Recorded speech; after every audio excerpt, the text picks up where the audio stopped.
Friends ఇప్పుడే అందిన వార్త. లా ఏం చెప్తుంది? వేరే వ్యక్తికి ఎలా రిజిస్ట్రేషన్ చేస్తారు? రిజిస్టర్ అయినటువంటి ల్యాండ్ అనేది వివరాలనేది వీడియోలో తెలుసుకునే ప్రయత్నం అయితే చేద్దామండి.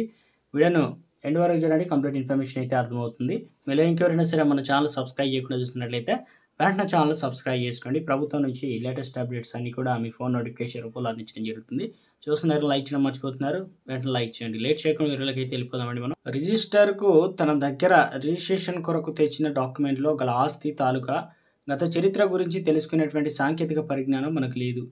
అందుచేతనే ఒక ఆస్తి పైన అనేక మంది రిజిస్ట్రేషన్లు చేయిస్తున్నారు. కాబట్టి నాకు ఏలూరులో 16 సంవత్సరాల క్రితం మున్సిపాలిటీ ఆమోదించిన ప్లాన్ ఉన్నటువంటి ఒక స్థలం 266 చదరపు గజాల ఇంటి స్థలం నా పేరుతో రిజిస్టర్ అయ్యి చేయించుకున్నాని ఆస్తి ఉంది.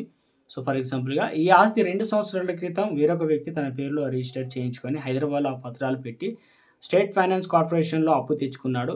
వాళ్ళు అప్పు ఇచ్చేటప్పుడు ముందుగా ఆ స్థలం ఎక్కడ ఉందో కూడా చూడకుండా అప్పు ఇచ్చేశారు. లంచాలు తీసుకొని ఇప్పుడు ఆ అప్పు వాయిదాల కట్టకపోవడంతో ఆ ఆస్తి ఏ స్థితిలో ఉందో తనిఖీకి వచ్చారు. అప్పుడు తెలిసింది వాళ్ళకు అసలు విషయం మోసపోయామని. వాళ్ళు దగ్గరగా ఉన్నటువంటి పత్రాలు చూసి స్థలం 16 సంవత్సరాల నుండి నా అధీనంలో ఉండడం గమనించిన వారు మాట్లాడకుండా వెళ్ళిపోయారు.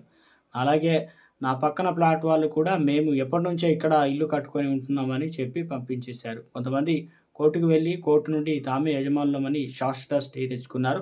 నేను నా స్థలం చుట్టూ ఫెన్సింగ్ వేయించి గేట్ కూడా పెట్టుకున్నాను. గనుక మనం ఎప్పుడో స్థలం కొన్నాక చుట్టూ ఫెన్సింగ్ వేసుకొని రక్షణ ఏర్పాటు చేసుకుంటే చాలా వరకు తలనొప్పులు అయితే తగ్గుతాయన్నమాట.